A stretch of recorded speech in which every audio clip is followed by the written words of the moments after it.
মহাভারতে আয়ধ্যৌম নামে এক ঋষির কথা উল্লেখিত হয়েছে।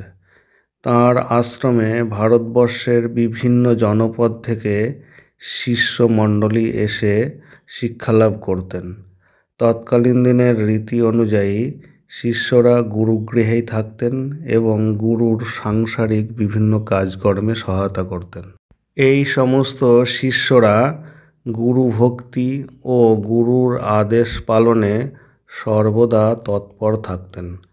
তবে আয়ধ্যৌমের ৩ জন শিষ্য গুরুভক্তি ও গুরুর আদেশ পালনে সর্বোচ্চ সীমাকে স্পর্শ করেছিলেন। এই ৩ জন শিষ্য হলেন আরণি, উপমন্যু এবং বেদ। আজ আমরা আরণির গুরুভক্তির কথা জানব। আরণি ছিলেন আয়ধ্যৌমের পাঞ্চাল দেশীয় শিষ্য।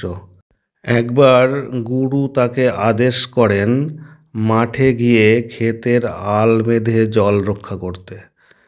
আরণি ক্ষেতে গিয়ে দেখে যে জলের তোড়ে আল ভেঙে গেছে।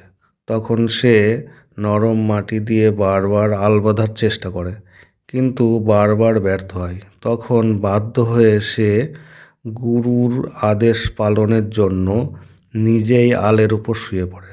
ফলে আল দিয়ে জল যাওয়া বন্ধ হয়। ইতিমধ্যে অনেকটা সময় কেটে গেছে, আরণির কোনো সন্ধান নেই। তখন গুরুদেব চিন্তিত হয়ে বাকি শিষ্যদের কাছে আরণির সংবাদ জানতে চান।